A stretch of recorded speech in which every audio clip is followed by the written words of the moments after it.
Assalamualaikum warahmatullahi wabarakatuh. Nama saya Kartika Syafa Nurhaliza, NIM 2006071110031.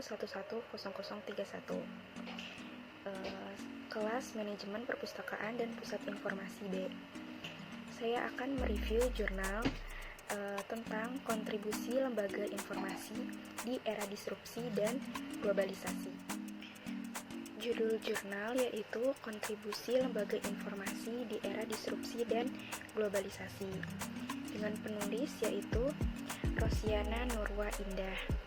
Tahun terbit tahun 2019, volume 2 nomor 1, halaman 79 sampai 92, yang berjumlah 14 halaman. Jurnal Nusantara, Journal of Information and Library Studies atau MJILS. Bagian yang pertama yaitu pendahuluan. Latar belakang, dewasa ini informasi menjadi sebuah kebutuhan di dalam kehidupan sehari-hari. Adanya berbagai perubahan akibat revolusi informasi memunculkan istilah adanya masyarakat informasi, yaitu masyarakat yang menggunakan informasi dan teknologi informasi dalam aktivitasnya, serta mempengaruhi dalam kegiatan ekonomi, politik, dan lingkungan sosialnya. Keberadaan masyarakat informasi ini dibarengi dengan munculnya era baru yang disebut era disrupsi dan globalisasi. Berbagai perubahan di era disrupsi dan globalisasi saat ini menawarkan berbagai tantangan baru, termasuk bagi lembaga penyedia informasi seperti perpustakaan. Bagian yang kedua yaitu pembahasan. Lembaga informasi yang pertama yaitu perpustakaan. Pengertian perpustakaan menurut Undang-Undang Nomor 43 Tahun 2007 tentang perpustakaan adalah institusi pengelola koleksi karya tulis, karya cetak, dan atau karya rekam secara profesional dengan sistem yang baku guna memenuhi kebutuhan pendidikan, penelitian, pelestarian, informasi, dan rekreasi para pemustaka. Fungsi perpustakaan adalah sebagai tempat pendidikan, penelitian, pelestarian informasi, dan rekreasi untuk mencerdaskan dan keberdayaan bangsa. Perpustakaan memiliki berbagai macam informasi yang terkandung di dalam materi perpustakaan atau bahan perpustakaan. Adapun sumber daya manusia yang mengelola perpustakaan disebut sebagai pustakawan. Dalam melaksanakan tugasnya, seorang pustakawan harus memiliki sebuah kompetensi. Adapun kompetensi pustakawan menurut Special Libraries Association atau SLA dalam Blasius Sudarsono tahun 2006 terbagi menjadi dua, yaitu kompetensi profesional dan kompetensi personal. Kompetensi profesional yaitu kompetensi yang menyangkut pengetahuan pustakawan, khususnya dalam bidang sumber daya informasi, akses informasi, teknologi informasi, manajemen dan riset, serta kemampuan untuk menggunakan pengetahuan sebagai basis dalam memberikan layanan perpustakaan dan informasi.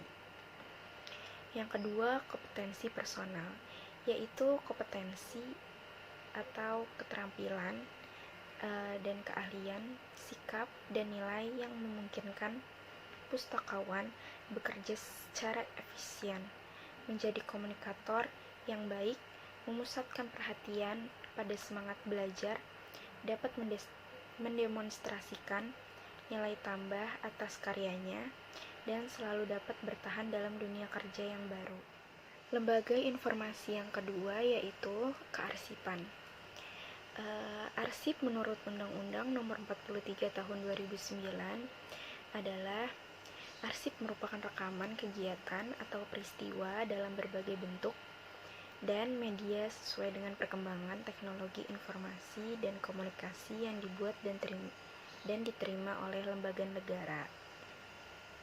Karakteristik kearsipan jika dilihat berdasarkan informasi yang terkandung di dalamnya, terdapat dua karakteristik, yaitu yang pertama, arsip tercipta dari hasil kegiatan organisasi, sehingga mengandung berbagai informasi yang berkaitan dengan organisasi tersebut. Yang kedua, arsip juga mengandung informasi dari segala aspek kehidupan, seperti arsip individual, catatan peristiwa, hingga adapun sumber daya manusia yang mengelola arsip disebut arsiparis, yaitu tenaga profesional yang ditugaskan dalam manajemen arsip statis dan arsip dinamis. Tugas arsiparis adalah menjaga keutuhan fisik dan isi arsip, serta memenuhi kebutuhan informasi penggunanya. Kompetensi yang harus dimiliki seorang arsiparis antara lain dapat mengkombinasikan khasanah kearsipan dengan pengetahuan yang dimiliki. Yang kedua, menjadi pendengar yang baik dan mampu menerjemahkan pertanyaan. Yang ketiga, dapat memberikan layanan secara adil dan lain sebagainya. Lembaga informasi yang ketiga yaitu museum. Museum adalah lembaga nirlaba yang melayani masyarakat dan yang bertanggung jawab atas warisan budaya, serta berfungsi melindungi, melestarikan, meneliti, mengkomunikasikan, dan memamerkan untuk keperluan kajian, pendidikan, dan kegembiraan, serta bukti material hasil budaya bangsa, alam, dan lingkungannya. Karakteristik museum antara lain, yang pertama, koleksi yang ada di museum dapat dijadikan sebagai sumber inspirasi dan kearifan dalam menuntun manusia merajut masa depan. Karena benda-benda yang dipajang mewakili makna dan nilai tertentu yang memiliki masa lalu. Yang kedua, koleksi yang ada bisa dijadikan tempat laboratorium penelitian. Hal ini dikarenakan setiap museum memiliki tema yang berbeda-beda antara satu dengan yang lainnya, sehingga informasi yang disajikan pun berbeda. Yang ketiga, tata kerja museum meliputi penerimaan, penyimpanan, dan pengeluaran koleksi, serta dikelola oleh kurator. Yang keempat, koleksi yang ada di museum berupa gambaran kearifan budaya yang memiliki makna, mewakili masa lalu, dan orisinil atau asli. Yang kedua, kontribusi perpustakaan kearsipan dan museum sebagai penyedia informasi di era globalisasi. Era globalisasi merupakan era di mana informasi berevolusi menjadi kebutuhan dalam sehari-hari masyarakat yang dibarengi dengan kemajuan teknologi dan komunikasi.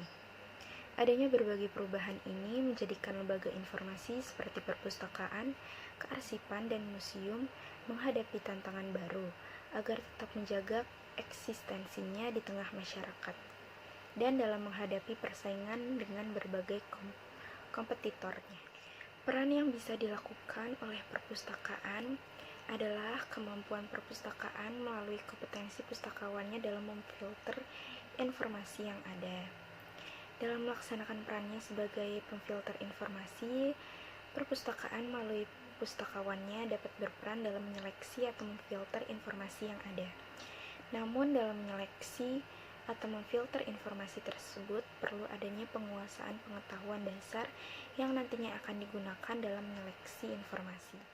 Pengetahuan tentang menyeleksi atau memfilter informasi harus sesuai dengan 3 kriteria yang diadaptasi dari proyek OMNI atau Organizing Medical Network Information, yaitu yang pertama konteks informasi, yang kedua konten atau kandungan informasi, yang ketiga akses informasi. Adanya ledakan informasi ini juga memberikan keuntungan tersendiri bagi perpustakaan.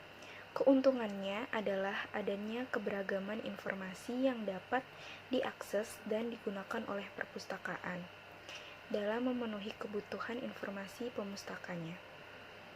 Namun hal ini juga memberikan tantangan tersendiri bagi perpustakaan.